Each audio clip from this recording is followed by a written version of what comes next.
there, and then you can see a good shot. The gate is down. Oh! One of the riders gets a little hooked up there. I see Keith Johnson out there. Is that Barry Carson with the whole shot? We're going to get a look. Where is Fro Daddy? Oh, that's Keith Johnson now. Hang on, number 23. You're riding a wild woolly ride there. Alan Alford, the number 21 Suzuki rider from Danville, Virginia, will get credit for the Stay6 Stability Cycle Hole Shot Award here in the Masters 50-plus class. But quickly things shuffle and jumble up, and we've got a new leader there. Yeah, Keith Johnson quickly out to the front. We know that guy. He's not afraid to rub elbows, bump a little bit to make it happen here on the opening lap. Knows he needs to get out there. Fro winning the first moto, he got second. Needs to get a couple wins because each position going to count between these guys. We're not talking about one of them got fifth, one of them got sixth. These two guys going to battle it out right now. No, every position counts right now.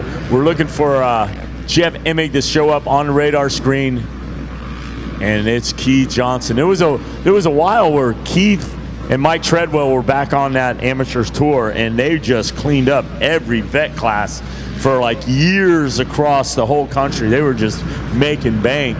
And took a little time off, but it's good to see Keith Johnson back out there again. The monster mile around that big sandy sweeper still has Keith Johnson. Now trying to make a move. He's trying to get three wide there. Yeah, he's coming around Kevin Walker on that 23 machine. And look at this. Emig does it clean right in front of us, too, as he drops down behind the Polysport pond. Here he comes. Trying to ease that thing right underneath. Wow. Sure enough. That was puts himself in. Whoa. There we go. Fro making it stick now in the Bermuda Triangle. Here we go at the end of lap one. All the players in this championship and up front. Being led by a two-stroke. A 150 two-stroke at that. So you got Keith Johnson out front. He's behind the billboard. There's a good shot of him there. Now you can just start seeing Jeff Emig now make the appearance with the number 13 of Billy Fosnock. And Billy Fosnock, he's a hammer knocker. He's a hammer knocker, Pop Fairy. Oh, Fosnock out there getting it done. As you said, Foss not a key player yet. I believe he got fourth yesterday in Moto number 1. Oh, actually slipped back to 7th. He was running 3rd or 4th there. Blew a corner back in the trees back there is exactly what happened. You remember Fosnocker from the back in the day. You know it, brother. He's a hammer knocker. He's a hammer knocker, son. Then you got Adrian Robert out there. Barry Costin from Broomley. He's on that Broomley Suzuki from New Jersey. Trying to make it happen. Geraldo in 7th, Alford in 8th, Sheeling in 9th, and Kurt Nicole in the top 10. Yeah, Kurt Nicole not getting a good start yesterday either, but able to bring himself back into basically contention with a 4th place yesterday. So Nicole, silently creeping up there. People don't understand the 2-time champ. Never known as a trainer, never known as a practice guy. He didn't go out and ride all these other guy showed up on race day and delivered championships, okay? All right, he came to do one thing, race, all right? We're not worried about parade laps, pageantry, and all that. Show me the checker flag. And there's another one looking for that checker, but he's got to get around Keith Johnson. That's Jeff Emig coming around that 180. There he is jumping across. Coming into the sand section, there is the Fro Daddy. It's Jeff Emig on that Husqvarna 150. And you could just probably see Keith Johnson. He's already out of view. He's already past the tower.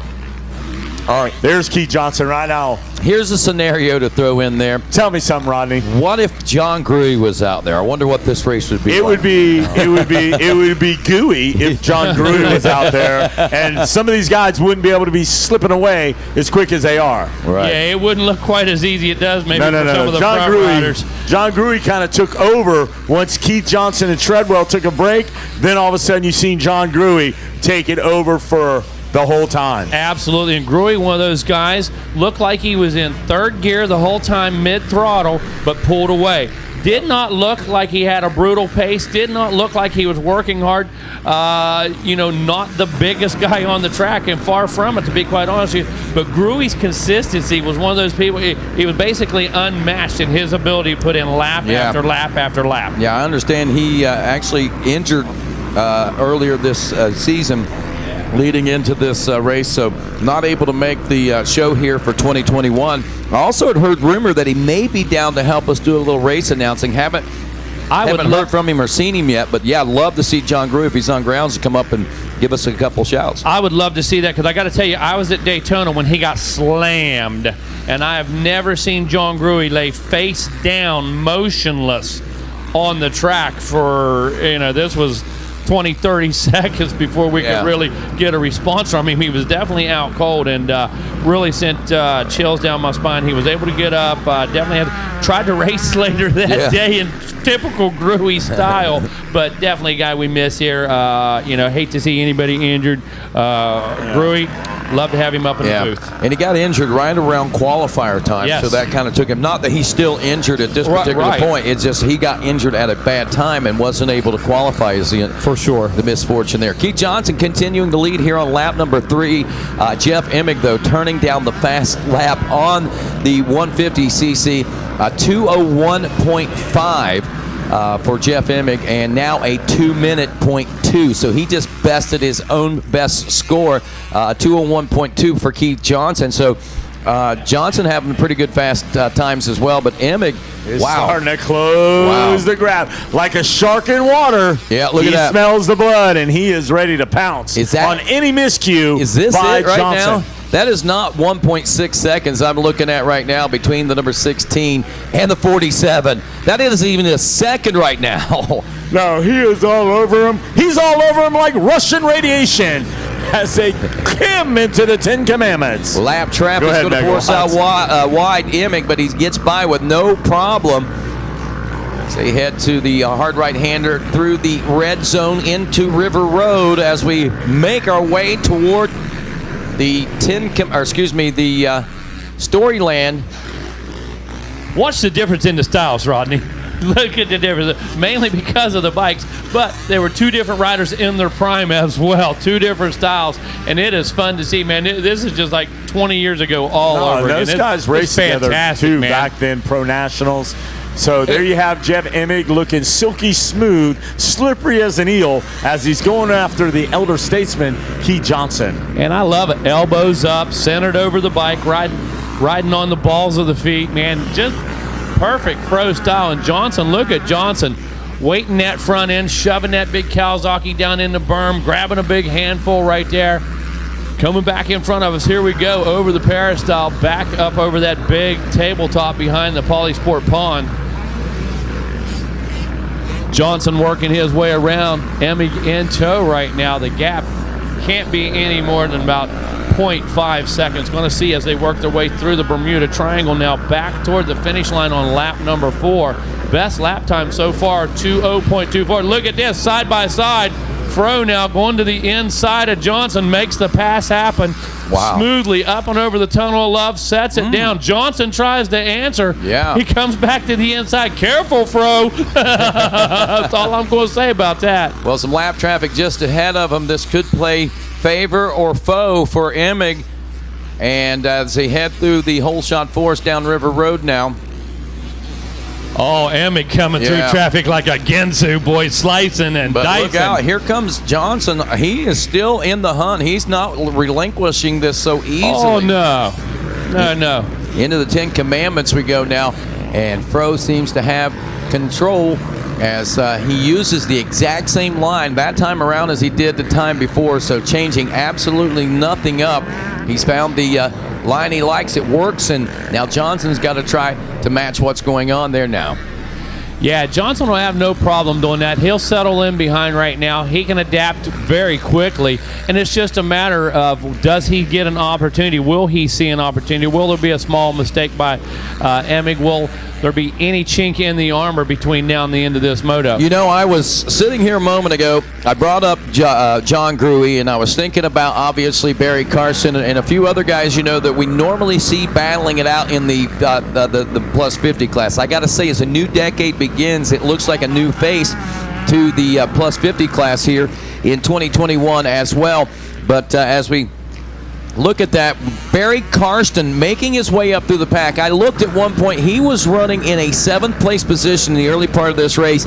He's up to a 3rd place position now, and about a 25-second gap up to Emig, but Johnson. But nonetheless, Karsten really putting on a good show back there, and we didn't even get to see it. Johnson just dropping it out of the third-story window right there behind the Poly Sport Pond. Shot it into the rollers in an attempt to get past Emig, and I got to tell you, pretty sweet move right there. Landed that thing.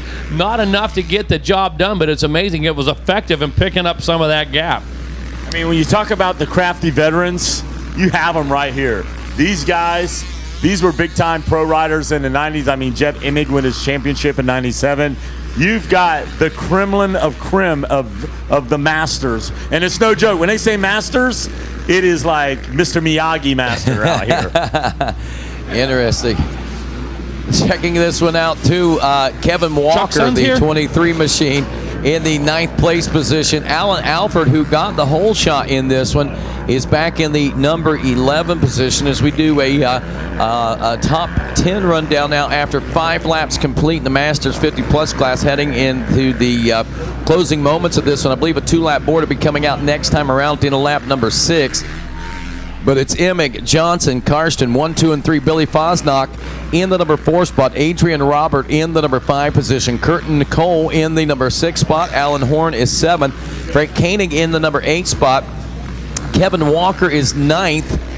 Well, let's make sure Walker was 9th. Now Gabe Gerardo is in the number 9 position. Alan Alford is out of the inside the top 10 now in 10th place. Michael Keating checking in 11th, and Kevin Walker dropping back to the number 12 position after 5 laps complete. Darren Chellin checking in the 13th place position. Edgar Fodish is 14th. Terry Bidlack should be your 15th place position at the end of lap number 5. Rodney, I'm going to keep my eye on the number 26, Kurt Nickel. Exactly what he did yesterday. He ended up 4th overall, I believe. Nickel, 4th overall. Was clear back 13th, 14th place, I believe, at the beginning yesterday. He was as far back as somewhere around 9th or so, working his way up slowly right now. And here he is already in the 6th position. Lap 6 in the books right now. Going to be seeing a 2-lap card here pretty soon.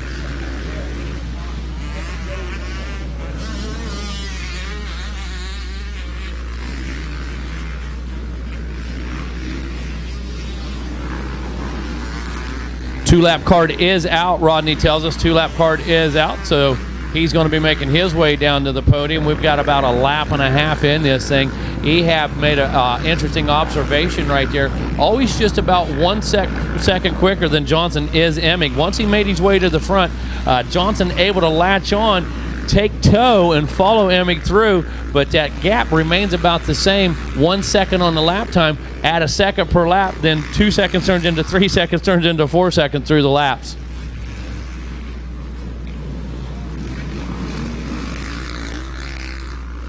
Gage Dunham would be proud of Ehab right now, pointing that out to us at timing and scoring right now. You would get 2 stars on your poster board from Gage Dunham right now. So, lap and a half to go. We're going to be seeing the white flag come out this time around, of course.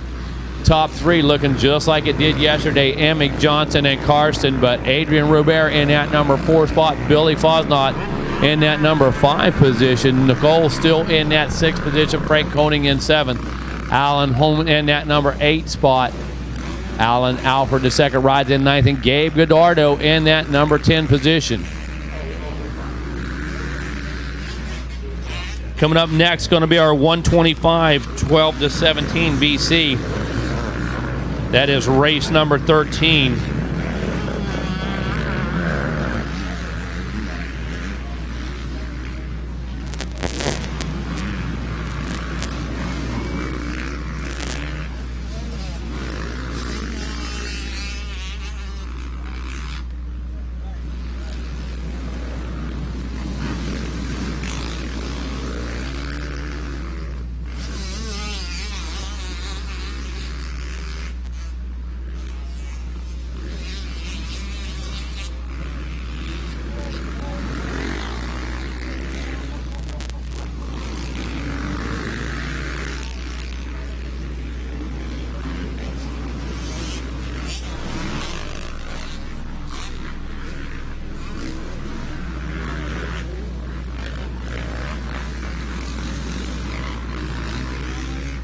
Hey, Megawatt.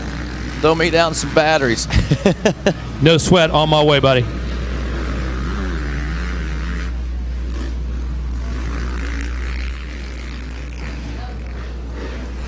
And you can see right there on your Racer TV screen, Keith Johnson is not letting him off the hook. He's keeping him honest right there. Oh, Emmett goes down. They get collected together. Keith Johnson stole the bike. He's locked in. Our leaders, it's a gaboggle. It's a 52 pickup pass. And Keith Johnson makes the pass. He looks like he got hung up a little bit, you know, in between the fender and the number plate and the rear wheel. But Keith Johnson is a recipient of some misfortune from Emmett, and you normally don't see that. You don't see Emmett go down like that. And that could have been a factor right there in this Moto number 2 shakeup. So there's Emmett back up on the bike. Keith Johnson didn't get away and hide. I believe this could be for the checkers as they come through. Emmett with fire in his eyes, sets his sail. He's got missile lock on Johnson. Take the shot. No, not good. He swings inside. Johnson with a big leg inside. Here comes Emmett. Emmett to the checker. Oh no, it's going to be Keith Johnson. Johnson's going to prevail on this one. Second place is going to go to Emmett. Barry Carson looks like he's going to hang on to third. Adrian Robert, Fosnot, the old hammer knocker. Kurt Nicole moves up into 6th. Koenig, Horn, and Alfred. What a race right here on the recap. Emmett loses the front end. He loses the front end. Johnson gets hung up in there. So he's trying to get his bike restarted. He's trying not to fall over. Emmett's kind of stuck. And then boom, he breaks free. Emmett, not with the push button start. He has to kick that bike over. And it's enough for Keith. You can see right there on Racer TV on the replay. It was able for him to take a Moto win. That's Loretta Lynn's. You got to take it for however you get it. That's Loretta Lynn's right there. That's exactly how it happens. Yeah. Now we got a superstar up here in the booth right now, the senior Johnson. They got like 5 generations. I don't know, like you got great grandkids or something, don't you, Rick? I don't know. Right on, man. Get over here. Keith Johnson's dad, Rick Johnson, here from the WIC. How about that for Loretta Lynn, bro? And again, continuing on with that family atmosphere late into the week, it just gets better and better. No, I got to tell you, it just doesn't get better than being down here. You know, we haven't been here for a few years. So much fun to come back. We have the entire family here. You know, Jeff is such a great competitor. Man, we had a lot of fun out there today. I got to tell you, when you look at this podium, me and Kevin Kelly were laughing the other day. Looks like Rodney's ready to go. Let's hear it from up here in the booth. All righty, sounds good. Ladies and gentlemen, put your hands together for Keith Johnson, Moto 2 winner. Wow, man, talk about fireworks. We're having fireworks tonight from what I understand, but you got to start a little bit early today, it looked like there. You guys had a pretty good battle there in the last lap or so. Yeah, we sure did. I mean, the whole race, really. It's just I think it comes down to who makes the least mistakes, and he made a big one in the last lap, so I was there. No doubt about it, man. So it's great, a lot of fun to be able to run this championship against Jeff, I'm sure, huh? Absolutely. Win or lose, it's just fun being here. Like I said the first couple times, my whole family's here, all my kids, and my daughter Ella, wherever she is, right there. She wanted me to say her name. Hi, Ella. And you know, all my kids are here, my wife, my dad. So it's just good to be here. The Coquinos family's been a huge help for us, Justin and John. So proud of Justin winning the college boy, and we're having a good week. Awesome. Ella, you're a great fan of your dad's. I think that's great. Ella Johnson out here with us. And who would you also like to say thanks to today? Yeah, Pilgrim Power Sports for sure. Everybody at Kawasaki. Factory Connection has been huge for me, getting my bike dialed in. Can't thank those guys enough. FXR for making me look good. Bob at 6D Helmets. Garnet Boots. Renthal 100%. Milo Graphics for getting them out so fast. Pro Circuit. Aussie back home for building my bikes, making them look good. I don't want to forget anybody here. But yeah, it's just good to be here. I'm thankful. Glad to have you here. Keith Johnson, ladies and gentlemen, taking the Moto 2 win and got himself in a great position out here as we move it out of the way for some photo ops there. as we go to our second place finisher who was part of the fireworks there, the early fireworks here on this Thursday. Put your hands together for the 47 of Jeff Emig. Jeff, your silver medal award winner here today.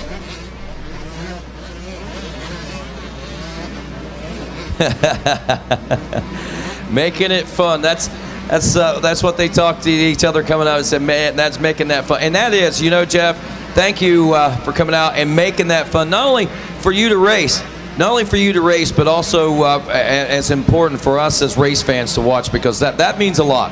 Well, I was showing you what not to do on the last lap right there. That's all you kids pay attention. Go back and watch it on Racer TV. No, I just had a line, the inside lines kind of, two of them came together, and I was on the outside of it, so I was trying to cut across, you know, a bunch of cobbles. And I've made it work probably a million times, but that time it didn't. 1,000,001, it goes south. But nonetheless, still in a great position as far as the Masters. Tied?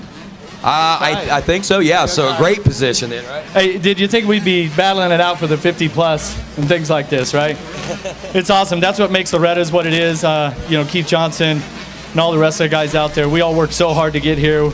Our families have to sacrifice. We've got a ton of people backing us and, you know, supporting what we do. And so we go out there and try to lay it on the line. And that moto, my mechanic BJ was telling me that I was quicker some parts, Keith was quicker others, you know, so it's just about as the week rolls on and start to evolve, trying to, you know, work on those weak spots. But overall, I felt pretty good. You know, be honest, I've been pretty nervous through all of these races, but yeah.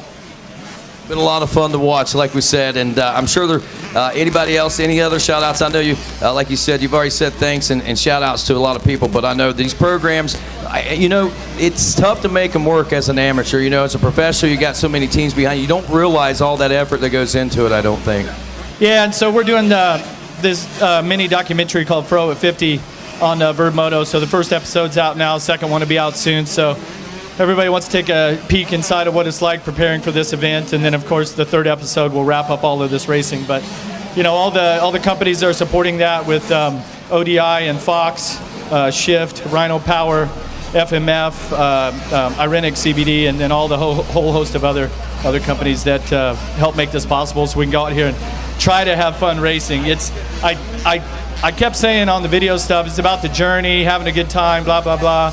Chances are when we get there, the competition's going to take over, and sure as shit, man, it's like we're out there, Keith and I are like battling. I see him swapping, I'm swapping, we're just going for it, so it's fun. Competitor is still alive. Jeff Emig taking silver here in Moto 2, like he said, tied for the championship as we bring up Barry Karsten, our third place position finisher. Barry, congratulations to you, man. Good run. Let me grab your bronze medal here. And you got a buddy here with you. Is that your little girl? That's my granddaughter, Lucky Charm. Lucky Charm. That's a great name. So, good ride. Tell us about yours. Track's good. I mean, track's a lot better. Everybody can race on it. I had a great start. First lap, got cross-rutted a couple times. Had a panic rev out of it. Then I had to settle down. Got into third and kind of rode her through there from then. That's awesome, man. Good show. Was keeping an eye on you throughout the race, so good finish. And anybody else, anybody you need to send shout-outs and thanks to here today? Yeah, I forgot a couple people the first time. FMF, I'm sorry, but, man, like I said, I rocketed out of there with my Dunlap tires, too. KPS suspension, all the boys home, District 6, District 2, 34, MDRA. It's a whole little series we got down there, and it's awesome. Good racing every weekend. Continue to see from RM Army. That's why we ride the Suzukes. Arai, Scott Goggles, Answer Racing. Thank everybody for coming out.